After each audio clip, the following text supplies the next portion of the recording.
Зорьсон зорилгодоо эзэн нь болж, өргөсөн тангарагтаа үнэнч байж, түмэн олны тусын тулд мэддэг, чаддаг бүхнээ зориулан насаараа сурч бас сургаж явдаг хүмүүс бол алтан гарт, цагаан өмсгөлд эмч нар үлээ.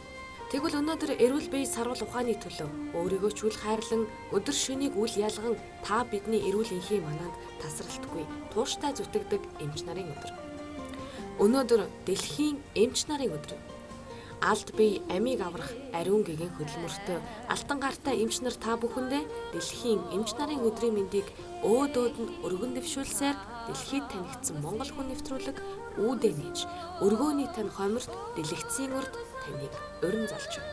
Дэлхийд танигдсан Монгол хүн нэвтрүүлэг та бүхэнд 3 үеэр хүний амийг аврах өвчин зовлонгоос ангижруулах ариун үйлсэд зүтгэн яваа нэгэн гэр бүлийг онцолж байна. Энэ бол Замбал гарвын Жадан бэх хэмээх айлын. Жаданба доктор гэхээр манай улсын эрүүл мэндийн салбарын төдийгүй дэлхийн олон орны эрдэмтэн докторууд ангаахын эрүүлийг хамгаалах салбарын андахгүй мэд.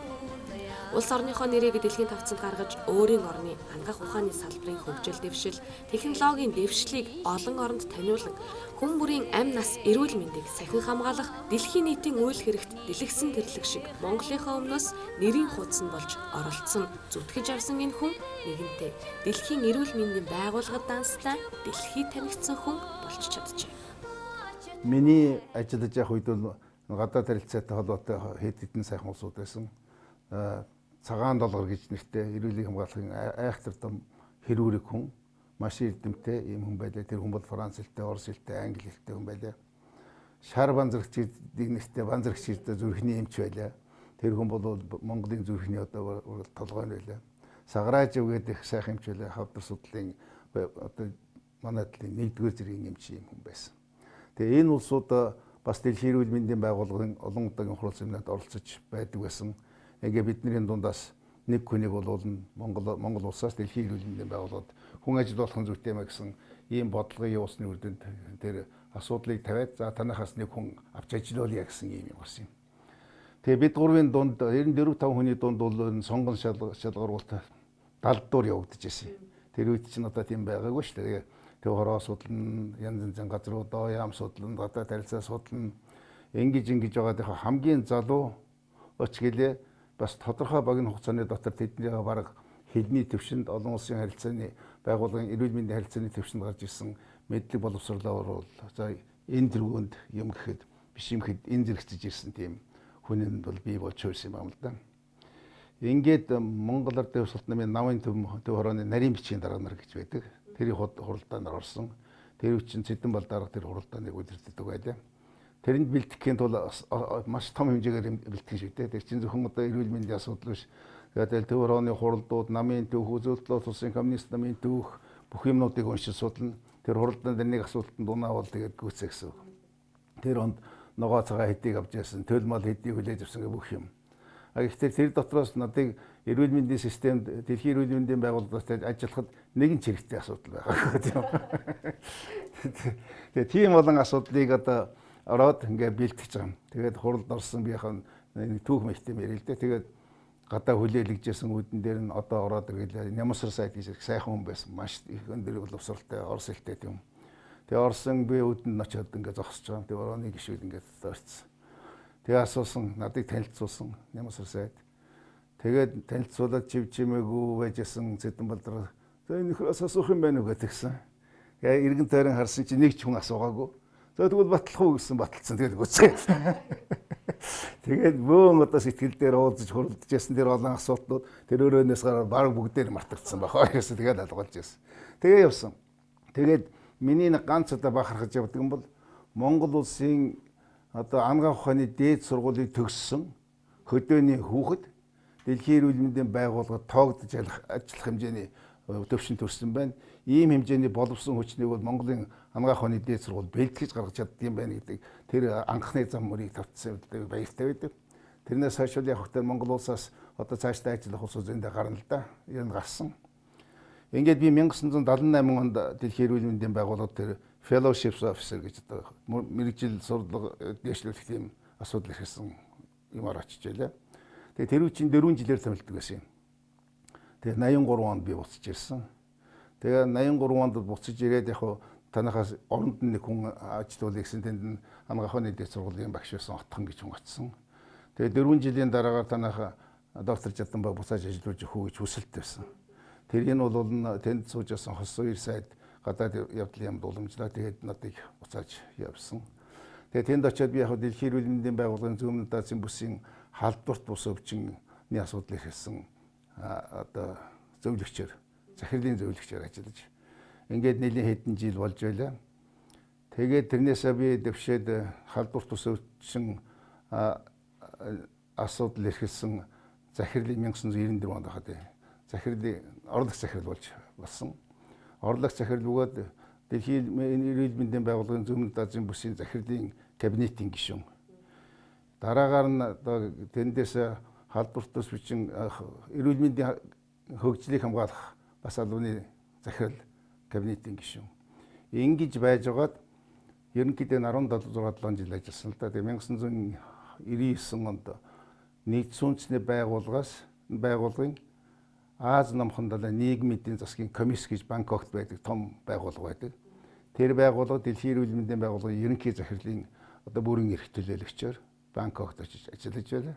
Түүний гэргийн хүүхдийн тэр дундаа Няран эмч хэмээх алдрыг хүртэж олон ял хурс Монголын ирээдүйн эздийг аюул төвшнөөс авч явсан буянтай хүн. Харин охин нь хойд хөршөд нүүр амны эмчилгээний мэрэгжил эзэмшснээс гадна Япон, Америкийн нэгдсэн улс, Солонгос улсад эрүүн нүрийн гажиг заслын эмчийн нарийн мэрэгжлийг эзэмшиж Монгол орондоо нинжин сэтгэлд алтан гарт эмч нарыг бэлтгэх хөлсөд харамгүй зүтгэж байсан. Мөн Монгол улсын эрүүл мэндийн салбарыг хөгжүүлэх, иргэдээ эрүүл сарвал Монгол хүн байлгахын тулд төр түшилцэж явсан эрхэм хүн. Жаданбай докторийн зай охин одоо хөлийн чандад өвөөгийнхөө үйл хэргийг үргэлжлүүлэн докторийн зэрэг хамгаалахаар суралцж байгаа бол бэрэн мөн л хүний хэмж мэрэгжилтэй юм. Тэр үнэхээр манай гэр бүл бол удам дамжсан тийм эмчийн эрүүл мэндийн төлөө зүтгэх хөв зээн төрсэн ийм улсууд юм шиг байна. За тэр маань бол манай эцгээс бол эхэлсэн. Эцэг маань бол одоо хонг гэдэг газар төрсэн хонгийн хүрээнд лам шав сууж байсан юм хүн.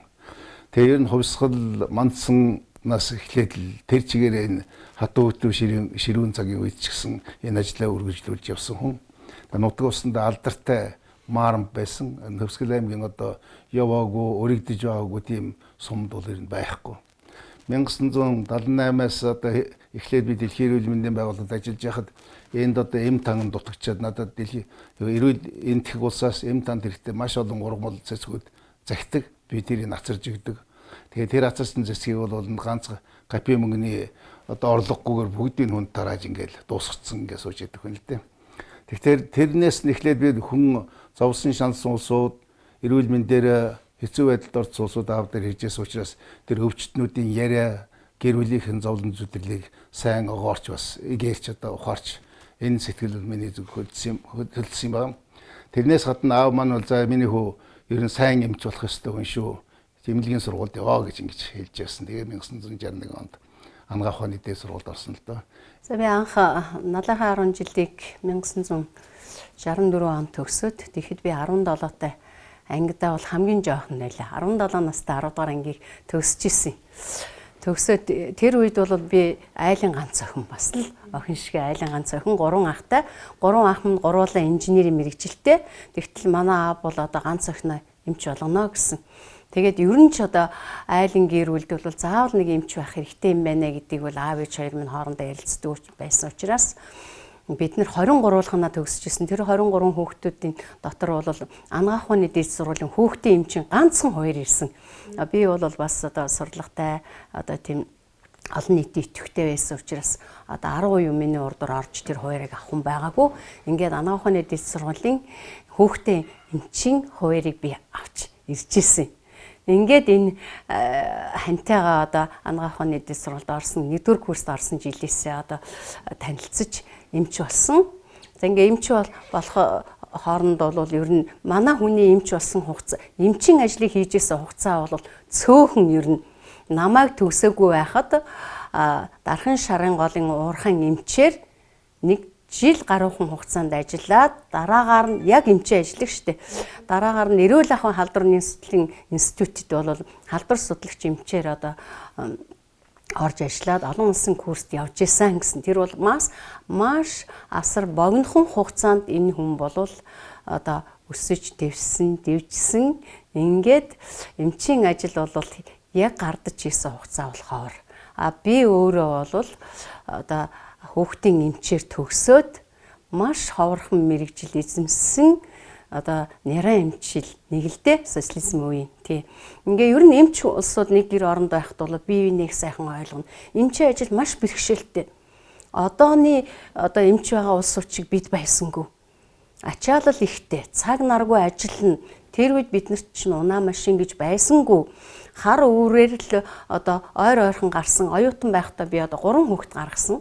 Тэгээ ойр ойрхон гаргасан хүүхдүүдээ цэцэрлэг ясал ховорхон нэг хүүхдийн тэрэг нь түрээл тэгэл хар өрөө гараад харанхуй шинээр орж ирнэ шүү дээ. За өнөөдөр дэлхийн эмч нарын өдрийг зориулаад ээжтэй энэ сайхан цагаан халааттай нэжлэхэн цагаан цэцэг барьж байна. За баярлалаа. Миний хүү уртнаас л удаан жаргаарай. Миний үүч гэсэн уртнаас л удаан жаргаарай. Олон их амжилт гаргаарай ажилтг. За тэгээд хүний хувь тавилан гэдэг үнэхээр эцэг эхээс минь заяасан, өвөг дээдсийн маань заяасан заяа буянаар яах аргагүй томилогдож ирдэг гэдэгтээ би санал нэг байдаг. Тэгээ энэ сайхан миний хани сайхан ээж аав хоёр маань эгч маань энэ сайхан гэр бүлд би өөрөө эмчийн мэрэгжил эзэмшээд ингээд энэ сайхан гэр бүлийн гишүүн болох юм сайхан ад тавилантай энэ хувь заяа тохиолдсондоо би үргэлж амьдралд сайхан талархаж баярлаж явдаг. Тэгээд 1994 онд анагаах ухааны их сургуулийг ерөнхий эмчилгээний ангиар хүний их эмч мэрэгчлэр төгсөөд улмаар 1998 онд анагаах ухааны магистр болоод 2001 он хүртэл би анагаахынхаа мэрэгжлийг үргэлжлүүлэн ажиллаад эгчийнхээ ямар сайн ортодонт эмнэлгийн ерөнхий менежер хүртэл хийж яваад ингээ юмд оролцоод аргагүй ихэнд яг манай гэр бүлийн гишүүд доороо нэг дүүтэй гэр бүлийн гишүүд цөөхөн болоод аргагүй ихэд зах зээлийн системд шилжсэний улмаас би өөр мэрэгжилтэй болоод соёл урлагийн байгууллагыг ингээ ахлаад явж байгаа. Тэгвэл миний амьдралд ээж аавын маань саналаар манай удамд их эмч хүн байхгүйгээд тэгээд намайг эмч болох хэрэгтэй миний хүү гэсэн эцэг эхийнхаа яг л социализмын үеийн хүүхдүүдийн адилаар эцэг эхийнхаа сургаал тэр хүсэл эрмэлзлийг маш өндөрт тавьж ингэж хүмүүжиж ирснийхаа нөлөөгөөр би өнөөдөр ч гэсэн энэ сайхан хадам ээж аав хоёртоо үргэлж талархаж эднийгээ ханыхаа гэр бүлээр үргэлж бахархаж энэ сайхан халуун гэр бүлийн гишүүн болж явдагтаа үргэлж талархт юм аа. Тэгээ яа харахгүй Монголын нийт эмч нарт мөн сайхан аав ээж нартай эгчтэй эмч гэр бүлийнхэндээ хандаа энэ дэлхийн эмч нарын сайхан баярт өдрийг тохиолдуулаад үнэхээр бүгдээрэнд нь эрүүл их байхын дээдийг өрөөё. Манай охин чинь эрүүл нүрийн гажиг заслын маш ховор мэрэгжлийн эзэмсэн Монголын эрүүл нүрийн гажиг заслын нэг номер эмчилтэй. Тэгээд ингээд нэг хувийн эмнэлгээ дөнгөж байгуулж эхлээд маш их махран учраас өдөр шөнөгүй ажиллаж ирсэн л та. Тэгсэн сургуульд ороогүй 6-7 настай бага охин амгалангаа нэг өдөр бол бит хоёрт орж ич хэлсэн. Ээж маань их ядарч энэ дөө ингээд гэртээ ч орох завгүй юм да. Би бушуухан шиг сургуульд ороод 10 жилдээ төгсчээд эмч болъё доо. Уг нь би эмч болохгүй л гэж бодож ирсэн. Ингээд өөрөө хичээлдээ их сайн, тоондоо их сайн, эдийн засагч болно гэж ярьдаг охин байхгүй. Нью-Йоркд эдийн засгийн дээд сургууль сурч байна. Нью-Йорк их сургууль тий. Тэгтээ зэрэг нь би өвөд нь хэлсэн. Хүй нэрээ тийм юм бэ. Ингээд охин минь нарийн мэрэгжил эзэмшээд хувийн эмнэлэг байгуулад ингээд цаашдаа өсөөд ингээд энэ эмнэлгийг ингээд явахтаа зэрэг миний охины сурсан мэдсэн энэ өвлүүлэх зүйл нь бол үнэхээр охтууд нь байх ёстой юм байна. Тийм учраас амгалангой ингэж ярьж байгаа юм чинь Маяга эмч болохлоо гэж. Яагаад гэвэл Мая маш их махруу маралгааг бол бит хоёр өсгсөн хүнлэг чанартай их зөөлхөн хүнтэй бол маш сайхан дотн нийлэгсийг харьцаж чадна. Тэр үедээ ховор бараг л улаан номонд бичигдэхэр болсон нярайн эмчийн мэрэгжлийг эзэмшнээрээ хорлоо гэж бахархдаг. Үр хүүхдээсээ хагцхын зовлон, нялхуураа эдгэрээгээд инээхийн жаргалыг мэддэг болохоор энэ мэрэгжил түүнийг уламжих татна. Эмч байхын тулд эхлээд өрөвчнэн сэтгэлтэй хүн байх учиртайг тэр ойлгодог. Тэгж гимэн өвчнөдөө шаналх хүмүүсийн царайд инээмсэглэл тодорч, өвчин зовлонч тэдний богино хугацаанд орхин оддог юм гэж хэлэх дуртай. Хамгийн түрүүнд хүмүүс баяр баясгалан өвчнөө ялан нийлэх урам зориг харилах нь эмч хүний нэн түрүүнд хийх ажил юм шүү гэж аж охиндоо бас захидаг. Бид нарыг төгсөж явах үед бол нера эмчийг тусгайлан одоо ерөөсө курс сургуулаар бэлтгэдэггүй байсан. Хүүхдийн анги төгссөн би шинэ залуу эмч 1970 онд сургууль төгсөөд 22 настай. Ингээд одоо сургууль төгсөөд хотын эрүүлгийг хамгаалах газар хойрлогдож очиж байгаа байхгүй юу? Тэгэхэд одоо хотын эрүүлгийг хамгаалах газраас шууд намайг 3 дугаар төрхийн нера эмчээр тэнд хойрлсон. Тэгээ 3 дугаар төрхийн нера эмчээр очино гэсэн. Тэгэхэд би бодож ирсэн л да. За би хүүхдийн анги төгссөн. Гэтэл одоо неран хичээлийг бол заалгасаа. Нера хүүхэд гэдэг бол маш эмзэг, маш одоо их хөөрхөн одоо ихийнхээ хөвлийгээс дөнгөж төрсөн гадаад орчинтой харьцаж амжаагүй нялх одоо тийм хүүхдийг би одоо тийм эмчээр очно гэдэг бол нийгэм бодолд бол баярлсан. Нөгөө талд бол надад маш өндөр хариуцлага одоо ер нь бас тулгарч байна гэж бодоод би нера эмчээр 3 дахь төрөлт очсон. Би 1967 онд охиноо төрүүлчихэд 68 онд дахиад би төрлөө 100. Тэгээд дахиад нэг охин төрүүллээ. Тэгээ охиноо төрүүлчихэд ингээд эрүүл саруул охин гарсан. Хэд хонлоо 2 3 хонлоо ерөөсө нөгөө хөөхт маань одоо ерөөсө амлууж момлуулахгүй. Одоо бол ер нь одоо 2 3 хоноо шууд ихтэн амлуулаад гарчдаг байсан шүү дээ. Тэр үе чинь тэгдэг. Тэгээд ер нь хөөхөд жоохон одоо биеийн байдал тааруу байна гэсэн юм л эмч хэлээд байдаг. Нэг их надад авчирч үзүүлдэгчгүй яадаггүй. Ингэсээр аваад одоо хөөхт маань хүндрээд ингээ би одоо төрөхөд дөнгөж одоо төрсөн ялах битэн хүн чинь зөнөө одоо 1-2 сар одоо хүүхдээ хүлээж байж байгаад ингээд хүүхд маань эндээд ингээд би одоо хүүхдгөө гарч ирсэн л та төрхөөс. Тэгэхэд надад юу бодогдсон бэ гэвэл за би хүүхдийн эмч болохоор сурч байгаа. Тийм учраас энэ мэрэгжил дотроос би бас неран эмч болох надад зүйтэй юм байна. Яагаад гэвэл их үр хоёр хагцна гэдэг бол игнэшгүй их одоо зовлон. Тийм ээ тэр одоо цагаан сүн гойж одоо тэрийг бол үнэхээр ярихад бол хэцүү шүү дээ тийм. Тэгээд ингээд одоо хагцал үзээд залуу хүн урд нь одоо гэртээ нэг охинтой хүүхд маань одоо байгаа тулдаа л би бас дисэж штэ. Тэрнээс анхны төрөгчд ийм зовлон тохиолдох юм бол асар хэцүү. Ийм зовлон миний ажиллаж байгаа хугацаанд бас гарч ил байсан энэ бол үгүйсэхгүй.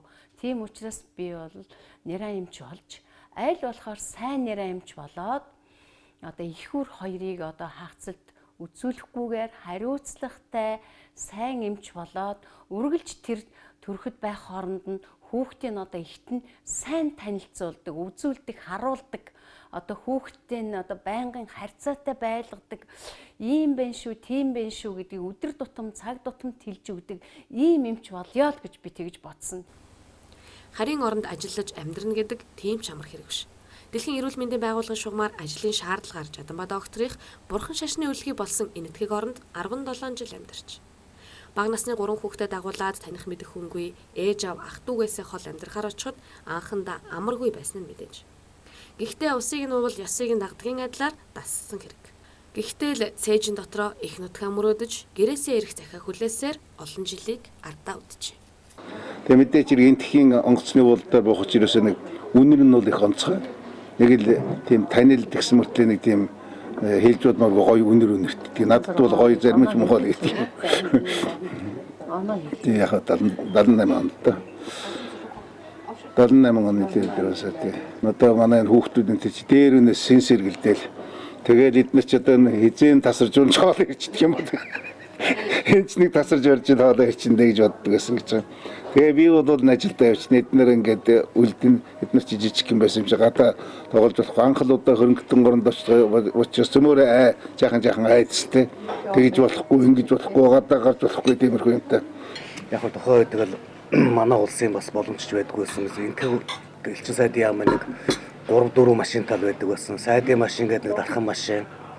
За тэгэл бус нэг албан ажилчдын машин гэдэг. Тэгээ бид нар чи өглөө сургуультай хүргэгдэн, өдөр авахгүй болно. өглөө сургуульд хүрэх чинь нэг одооны үеийг харуул нэг седан Prius шиг нэг машинаар л явж байгаа юм л да. Тэгээд тэр чинь нэг 12 хүүхдийг чихэж аваад тэгээд эрэгтэйчүүд нь юунд яа багажинд орж. Айгу халуун шүү дээ. Тэгээд багажинд хоёр эрэгтэй нэхлээр чи ерөөсөө хөрх юм гангаа бит хоёр багажинд. Заримдаа кэша. Сансар кэш. Кэша чинь бас сайдын ач хуу гэсэндээ бараг орохгүй. Гангаа бит хоёр ер нь багажинд явсаар байгаа л одоо багсан болоод өгсөн байгаа шүү дээ. Тэгэж явдаг байлаа. Тэгээд сургууль дээр очиод их гоё байдаг юм аа. Сургуульд чинь Оросын сургуульч одоо бүхэл одоо тэнд байгаа гадаадын элчин сайдын яамдын хүүхдүүд байдаг байлаа. Их олон гоё найз нартай байлаа. Тэр дундаас Кубын нэг бүдүүн найзтай байлаа. Тэрнтэйгээ бол одоо холбоо тасарсан гэхдээ дахиж уулзсан гэж боддیں۔ Тэгээ яг би очсон даруйда лаавуудаа хэлж байгаа дугуй авахгүйсэн. Тэгээд дугуйг явал ерөөсөө одоо багасаа тэгэл тэр үхэр дэрэг нохоо одоо юу гэдэг автобус тэр айхтар зам дээр үрч одоо бүр 2 дугаар ангиас эхэлж унсаар байгаа л одоо дугуунд бол их дуртай. Тэгж л явж илаа. Тэгээд та нарыг сургуулиас явж байхад машин чинь дугуй мултраад юу олон хүүхд сургууль машин урдлын дугуй мултраад тийм дугуй мултарсан явж исэн гэж би багажинд байсан хэлтэй мдэггүй байгаа л да. Дэсэмдээ жамбач тэгээд бид нар ингээд чинь чихэлдэж явж байгаа шүү дээ. Тэр ингээд явжсэн чинь нэг сонин бат хайцсан. Тэгтээ тэр жамбач аягүй мундаг чадвартай тэгээд юу аяах ингэж засаад гараа авчихгүй. Гараар харж исэн чинь тэгээд just дугуй хүүхдэд авцтай шүү. 1992 онд бит хоёр Пүүжигийн Дэлэг их сургуульд байхад танилцсан юм. Тэр үед бол би нөгөө нийсийн тэмцээнд орцсон. Тэгээ Монголын уран сайхны кино Бүлээн нурмын гол дүр тоглолцсон. Бас амьдаа ингээд сургуультай жоохон урлаг олон нийтийн ажил талтай тийм итгэвтэй оюутан. Тэгээ бид тэр 91 оны 100 танилцаад тэгээд яаж манай бас садангийн маань ахтан дүүс энтгэгдээ шин дээлид амьдардаг. Тэгээд аав ээж нарын маань найз ээж таарад тэгээд битээр танилцаад тэгээд бүтэн жил хоорондоо загтлаар харилцаж. Пүүж явахдаа намайг хүлээгээрэй гэд. Тэгээд ёсод загтлаар харилцсан гэдэг бол айгүй нэг 3 сар болж нэг ганц хүн явна. Тэгээд тэрийг манай цалмигч маш сайн зуучлана. За одоо тэр өглөө 5 цагт тийм газар захиа авчирч өг гэж шүү гээл. Тэгэл өгч явуулхан байвал өгөөрэй гээл. Тэгэнгүүт дараа нь яал бүжигс захиа ирсэн шүү ирж аваарай гээ. Тэгэл ингээд битээр айгүй холбоотой тэгээд яг ингээд төрсөн ихч дүү шиг хоёлаа. Тэгээ би бүр ингээд юу заримдаа нөгөө нэг захиа өглөө иртээ орой энэ авчирна гэсэн үнэн ингээд авчрахгүй хүлээлгсээр байгаа. Тэгээ бүр эднийд хонцдог. Миний одоо хайны жил өөр хүүхэд бидэнд бол хамгийн их үлцээтэй, хамгийн их сайхан эрүүл мэндэнд зохицсон ийм газар болсон. Нэг чинь бол ер нь халуун төсвөртэй. Ерөөсөө хөлс гарахгүй. Манай бага Нью-Йоркд байгаа одоо манай Жамал Жамсүрэн 2 настай очиж исэн байхгүй. Тэгээд энэ том хүмүүс 8-тай, цодон болохоор нэг 10 хүрч байгаа ийм жоохон хүүхдүүдтэйг л очисон. Тэгээ баг хүмүүс ингээд цагаан даван дээр нь унтахтаа зэрэг хөлс нь гардаг. Тэгээ хөлс нь гараад сэрсний дараагаар үзэхээр ингээд сар байсан хээ гардаг. Бүр хөлрөөт тий. Тэгэл одоо юу янда өдөртөө яхаа зочд бодолд орж хаална хүүхдүүдээ нөгөө зуны амралтаар очсон учраас хүүхдүүд маань хичээл ном байхгүй. Элчин рүү явна. Элчин сайдын яам айгүй ойрхон. Элчин дээр очиод одоо тэгэл тоглуулж моглуулж тэгээ Монгол хүн ч одоо их сайхан да. Ер нь хаа байгаа газараа бол одоо бас бие бинийгээ одоо дэмжиж тусалж ингэж байдаг. Тэгэл элчингийнхэн хүрээ дээр одоо тэнд кондишнтэй хүрээ дээр одоо хүүхд шугтаа тоглуул гэлдэг. Тэгэл би чинь жадмаа ажилдаа явчихтаа зэрэг ойрхон ч юм такси аваад элчин дээр очиж байж байгаа л ороо ирнэ. Лав ирэхээр л одоо тэгэл бид нар чинь хоолооч их сайн олж идэж байгаа юм. Тэгээ дагуулаад парк маркаар явна. Нөгөө энтэг кино үзэх хүслээ. Ерөөсөө тэнд бол байсан 17 жилийн амьдралын ихэнх гэвэл энэ кино үзсэн. Тэгээ тийм одоо хүүхдүүдийн маань одоо тэр сайхан хүүхэд насндаа бага байхдаа одоо аав ээж тэгээ жаргалтай юу ч бодож санах юмгүй. Бид хоёр ч гэсэн одоо нутгаа санал одоо санах өдөр их гарч байгаа. Би одоо бас ээжигээ орхиод явсан ах дүүнэр минь одоо бүгдээрээ л байсан. Тэгсэн мөртлөө нөгөө хайн ижилтэйгээ халуун бүлээн гэр бүлээрээ өвөр хүүхдүүдтэйгээ яв. Миний хамгийн жаргалтай үе бол ерөөсөл дээлэд эднэрийн хүүхдүүдэд даваалаад өнгөрүүлсэн бага нас нь өнгөрсөн. Эцэг ихтэл харагдаж яваарай гэсэн аавын зарлагч шиг, захиас шиг сургаалыг үр хүүхдүүд нь үргэлж санаж сэрж явдаг. Хүн шиг байх юм. Бас хүний эрхэнд орохгүй амьдрал аав ээжийнхээ ачийг хариулж байгаа нь тэрэ гэж басв. Төрийн албанд эрүүл мэндийн салбарын хөгжлийн төлөө явахдаа ч Жаданбаа докторийн охин үүнийг мартаж байгаагүй. Үргэлж зөв зүйлийн төлөө гэсэн бодолтой хүний төлөө сэтгэлдээ явбал өөрийн зам гэрэлтэй байдгийг ээж аав, эмээ өвгөөгийн сургаалаас ойлгож авснараа бахархаж баярлаж явдаг. Тэгэхээр аав минь биднэрт бол маш их олон сургаалыг айлтдаг л да. Тэгээ тэр олон сургаалууд дундаас би одоо нэг зарлиг хэмэд мэтэр ойлгож тэрийг одоо амьдралынхаа зарчим болгож явдаг 3 зүйл байдаг. Нэгдүгээрт бол тэр нь ээж аваахаа нүдэнд харагдаж яв. Хоёрдугаарт хүний дайтай амьдр. Гуравдугаарт хүний эрхэнд буугар. Тэгэхээр ээж аваахаа нүдэнд харагдаж яв гэдгийг би юу гэж ойлгодог вэ гэхээр одоо эрүүл сайхан бие зүс царайтай төрүүллээ. Энэ бол бурхнаас цаашсан асар том буян шиг. Аав ээжийн минь 5 үе удам мөхсаа нүгэл хийлгүй буруу бодолгүй явсны гавья. Энэ буян заяаг хадгалж цааш нь дамжуулж эрүүл сарвал байж альва өвчин эмгэгт одоо нэрвэгдэлгүйгээр ээж авахаа өмнө орж болохгүй гэсэн хатуу хориг. Хоёрдугаарт бол хүний дайтай амьдр гэдэг нь мэдээж хүнээс илүү сураагүйч дутуу сураагүй. Хүний үзэж харахыг энэ яваа насандаа хинч гүйцэж харж чадахгүйч бас нилээдгүй гүйцэж харлаа. Амьдралын муу сайныг хооронд нь ялгаж салгах тийм хэмжээний хугацааг тууллаа. Олж авсан мэдлэг амьдралынхаа туршлага дээр суурлаад амжилтанд хүр зүтг хичээ гэсэн ийм одоо зарлагч гэх юм уу. Гуравдугаарт нь хүний эрхэнд буяр гэдгийг би юу гэж ойлгож байгаа гэхээр ерөөсөө хүний гар хүрэл болж болохгүй.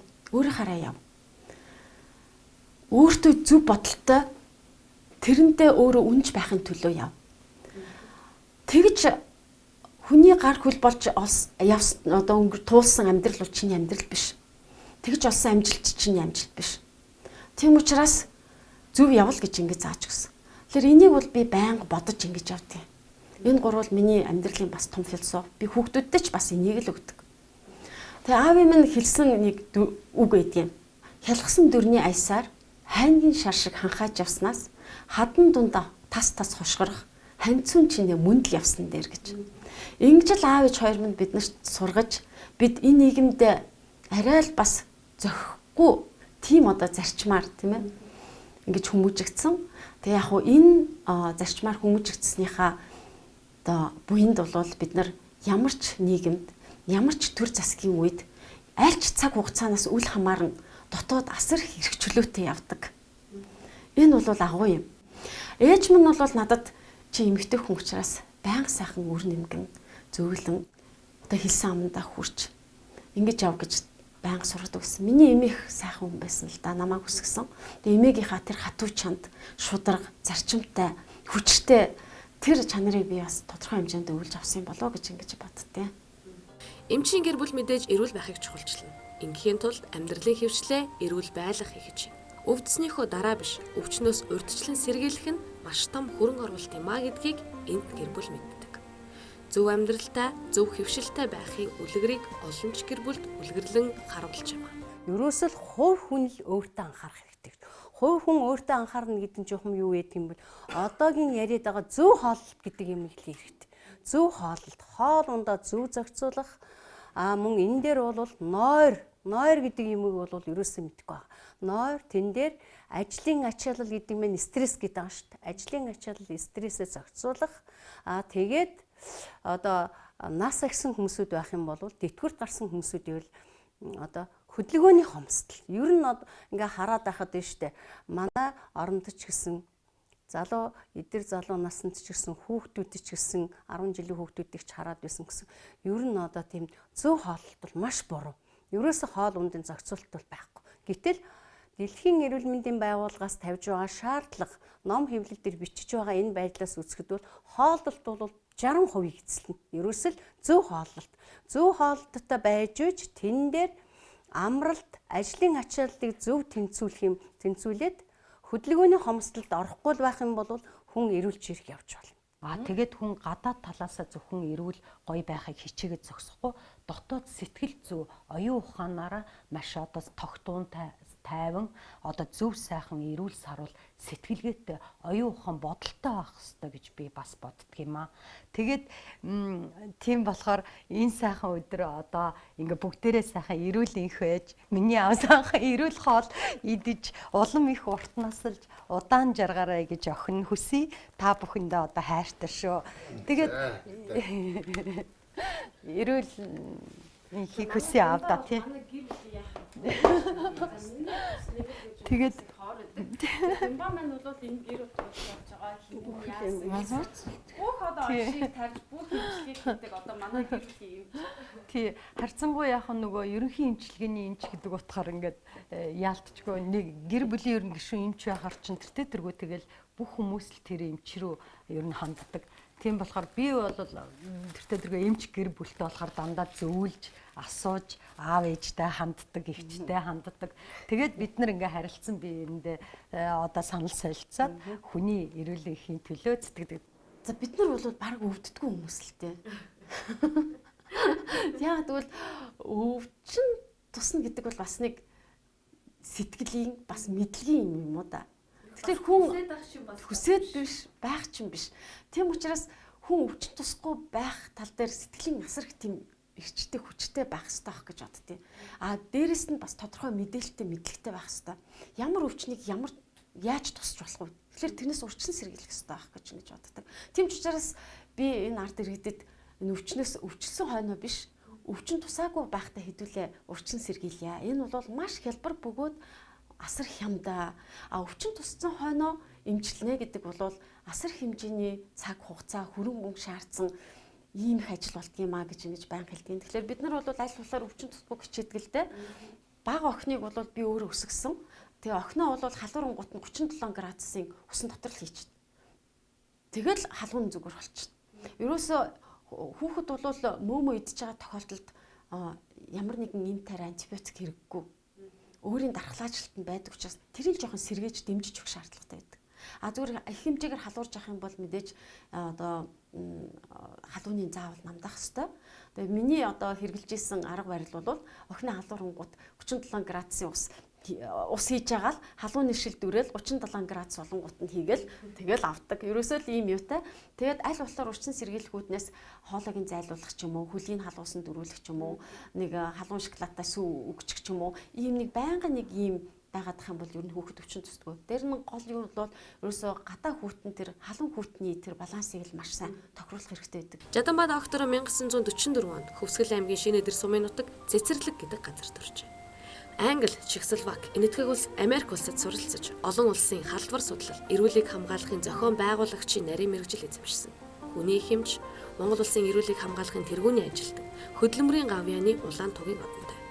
Америкийн нэгдсэн улсын намтар судлалын хүрээлэнгийн 2000 оны мянганы алтан медалийн мөн шагналтай. Мөн Дэлхийн эрүүл мэндийн байгууллагын зүүн өмнөд Азийн бүсийн халдварт бүс өвчин, нийгмийн өөрчлөлтийн асуудал эрхэлсэн захирлаар олон жил ажилласан.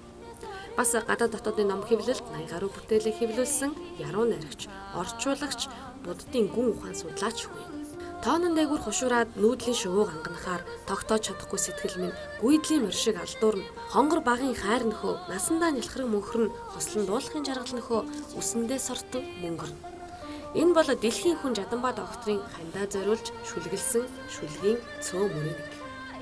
Түүний шатар заалгахгүй Монгол шүлэг найрагдлын төвөр бурхан ухааны дээж зохиол Дармапада буюу буддын ухаарлын зам хэмээх англи хэлнээс шүлэглэн болгосон орчуулга хилтгий тавилан бүдэг улаан од раман гэд хэд хэдэн бүтээл нь зон олны талархлыг хүлээсэн ухаарал гэгэрлийн гэрэлгэгээ бүхий үнд цэнтэй зохиол болсон билээ. Би чинь ихээсээ тавуулаа. Надад 5 настай байхад ээж манаас орсон. Тийм учраас одоогийнхоо өрг толгойлсон эцгийн гар дээр өссөн 5 ончин хүүхэд. Ингээд бүр баг одоо тэр үчин сургуульд орохосоо зүхтаад өгөөлээ шүү дээ. Тэгээд манай ах бол надаас 2 ах. Тэгээд ахтай хамтар уулна. Тэгээд надыг ахыг маань 2 жил хүлээлгэж байгаа. Тэгээд анх одоо тэмрүүлгийн сургуульд орж дотор байранд ски гэрт одоо ингэж байлаа шүү дээ. Тэр үед бол сургуулаасаа гэрээ санана, хоолундаас наавыгаа санана. Тэгээ сургуулаасаа орно. Тэр үчин бас оргож байгаа чон ноход идвэс уусдууд байдаг байлаа. Тэмрүүлгийн төвөөс манай одоо үлжээ хүртэл хашхын давж их сүрлөгөнд модтой болоод дамж өгдөг. Тэнд дарна тэргээр дамнаж явсаар гал ингээд хүрдэг. Хоёулаа хөтөлцөл дуучдаг. Тэгээд мөн ч олонгодоо оргож очичээлээ, мөн ч олонгодоо аав маань буцааж яцарж байлаа. Тэгэхээр энэ дээр би нэг бахархан тэмдэглэл гэх юм бол манай аав бол лам хүн байсан. Тэр үедээ боловсралтай хүн байсан, төвдөл мэддэг. Тийм учраас за хүүхдүүд маань та нар сурж чаддсан бол та нарын ирээдүйн амьдрал чинь ном шүү гэж ингэж хэлээ. Тэгээд оргоод очиж тэр үед чинь хүүхд нь оргож очих юм бол ямар сайн миний хөөрэ идэрлэг мал дээр гаргачдаг байсан. Манай аав бол буцаагаад за сургуульд очноо гэж аваачаад өгдөг байсан. Ингээдэр тэр амьдрал бол амьдралын хатыг суулгасан л да. Бид нар 10 жил байхдаа хувцсаа олохын тулд төвөж өгдөг байлаа. Мод төрөддөг байлаа, саж хийдэг байлаа, шохоо шатаадаг байлаа, шавар зурдаг байлаа. Энэ бүгдийг хийж аж одоо нэг сурах хүчнийхээ мөнгө формынхаа хувцасныг дэдэлийг байлаа шүү дээ. Ингээд би бол 10 жил төгсөхдөө бол 1 жилээс бусдын бүгдийн дотор байранд төгссөн. Ангаахны дээд сургууль орж ирээд бас дотор байранд орсон. Ингээд би бол дотор байрны хүүхэд гэж болох юм байна. Ингээд дотор байрны хүүхэд 10 жил байхдаа бол би одоо бол надад бол ерөөсө төрөлхийн их томоотой юм сайхан амт ингэж хардаг баг. Улсуудыг эдэж юм. Дөнгөнд өгөө хүн гэж. 10 жил байхдаа бол би чинь айхтар сахилахгүй хүүхэд байлаа шүү дээ. Маш сахилахгүй хүүхэд. Ямар сайн даад энэ их нэртэйгээ суучаад түнлийн амралтанд очиод байжгаад энэ хоёрын багш нар маань байж байгаа. Тэгэхэд би юунд яам төрж ирсэн байсан. Тэгээ энэ цолбон бүжи хоёроо дагуулж жижиг хүүхдэд дагуулад ингээд багш нар дээр очихгүй одоо сайхан ийм ажил хийж байна. Тэгсэн чинь тэр бавуу гэж нэг авиат өгшөөсөн, цагаач гэж өгшөөсөн. Тэд нар тад хүй жадан боо явж штэ гэж. Тэгээд энэ хорлоо надыг дагаад очсон. Тэгсэн чинь гүн жадан боод сургуулаа төгсөөд эхнэр хүүхд аваад ажил хийцэн явж байдаг гэж. Тэгж ирээсээ тэдний төсгөнд буугаагүй байдаг гэсэн. Гэхдээ тэдний чи би багш нарын чи бас хөөрхөн шоглцдог байсан юм ба. Янз янз жижиг юм. Давтлага хийж орж ирэхдээ жижигхэн сандал тавьж байгаа тэн дээр тэгэлж унгаалгана. Хэрэгсээ тэгээ янз янз юм байш. Тэрийг одоо яриад хүүхдээ аяг дураач. Эмч химээх эрхэм малдрын эзэн энэрх хайрлах сайхан сэтгэлтэй. Монгол түмний бахархал болсон алтан чагнуураа мөрөн дээрээ тохож ард олныхоо алтан ам халуун цусны төлөө өөрийгөө умартан цагаан халаадаа дэрвүүлэн эмнэлгийн хонглоор цаг хугацаадаа уралдан яарах эмч та бүхнээрээ Монгол түмэн бид бахархахгүй байхын аргагүй. Ингээд Монголын бүх эмч та нартаа дэлхийн эмч нарын өдрийн мэндийг дахин хүргэж нэвтрүүлгэн жаргаж байна. Алтан ам аврах үйлстэй нь үргэлж гэгэн байг. Эрүүл эхийн мананд зогсож энэ ариун үйлсийнхаа төлөө өөрийнхөө амьдрал, оюухан, хүч чадлаа зориулж байгаа эрүүл мэндийн салбарын нийт 35 гаруй мянган ажиллагчдаа эмч нартаа хамгийн сайн сайхан бүхнийг хүсье өрөөё. Та нар мань бол энэ Монгол улсын хөгжилд хамгийн их хувь нэмрийг оруулж байгаа ийм хүмүүс шүү. Би эмч нартаа хамгийн сайн сайхныг хүсье өрөомөр байна. Бидний одоо энэ амаргүй энэ ажлыг хийж явах явцад асар их одоо хүнд зүйлүүд тулгарч байдаг. Гэхдээ бид нар тэрийг даван туулах асар их сэтгэлийн тэнхээтэй. Бид нар ч бас л адилхан хүн. Бидний ард гэрүүл байдаг, үр хүүхдүүд минь байдаг. Альва эмэгтэй хүнд, эрэгтэй хүнд ялгаагүй байдаг бүхэл зовлон биднэрт бас л байдаг. Гэхдээ бид нар тэрийг хүнд ч яриад явдаггүй, хүнд ч нялзаадаггүй. Тэрийг чимээг өхөн өөртөө туулаад л явдаг. Ийм л одоо тусгай хүмүүс байдаг. Тийм учраас энэ салбарыгаа хөгжүүлж байгаа, энэ салбарынхаа төлөө зүтгэж байгаа та нартаа хамгийн сайн сайхан бүхнийг хүсье өрөө. Хамгийн гол нь энэ салбар маань цаашд хөгжих ёстой. Хөгжснөөрөө одоо бидний өдөр тутам тулгамдаад байгаа энэ олон асуудлууд бол шийдэгдэнэ. Ингэж хөгжихийн тулд төрийн одоо маш зөв дэмжлэг оролцоо заашгүй шаардлагатай. Миний нэг хэлдэг мөнхийн юм шиг амьдрал сунах хүний хүсэл хязгааргүйч мөчийн дараа байх юм барилгүй хөөрхий бие нэвргээ бид тэгтэр буй тургасан байхгүй тургасан буй гэж. Өөрөөр хэлбэл бид амьдрал гэж яваад байна, юм гэж яваад байна. Гэтэл тэрний чинь нард та энийг хийх гэж ийм одоо орчин үед ялангуяа хэлэхэд бол ийм л эд хөрөнгө олох гэж, тийм л юмтай болох гэж ингэж баялагын төлөө хөөцөж итэл техникийг эзэмшиж чадахгүйгээр маргааш нэхэд та байхгүй байх юм боломжтой шүү. Тийм учраас тэр эд баялагын төлөө дэндүү хөөцөлдөж байхын оронд эрүүл мэндэ урт насаа энэ яваа насанда бас хийг бүтээж бусдад тус өргөж өгөөмөр сэтгэлтэйгээр ийм байхыг бол наргахгүй сургасан буддын ухаардын сургуулиуд байдаг л да. Тэгээ энэ өдрийг тохиолдуулаад Монголын бүх ард түмэндээ эхийн хэвлэлд байгаа үрсээс нь эхлээд 80 90 100 хүрж байгаа одоо иргэдэд зориулаад улам урт нас гэж. Урт нас нь гэдэг нь зүгээр олон жил амьдрах гэсэн үг биш. Урт нас нь гэдэг бол эрүүл мэндийн хувьд чадвартай, хүчтэй, чадaltaй, энергитэй, зөв эрүүл чирэг одоо наслана гэсэн үг л дээ. Тэрнээс биш бол зүгээр л урт наслахын асуудал биш. Энд өөрийнхөө эрүүл мэндийн хичээл зүтгэл гаргаж эрүүлийг хамгаалахын системээс ялангуяа урьдчилан сэргийлэх талаар явуулж байгаа арга хэмжээнд бүрэн дүүрэн оролцож энэ одоо байгаль орчныгаа цэвэрлэх хариуцлага талаар төр засгаас явуулж байгаа бүх арга хэмжээнд нийтвэртэй оролцож өөрийгөө нийгмийн ард түмний эрүүл байлгахын төлөө хүчин зүтгэж их амжилт олоосай гэж ингэж хүсэн ирэж байна да.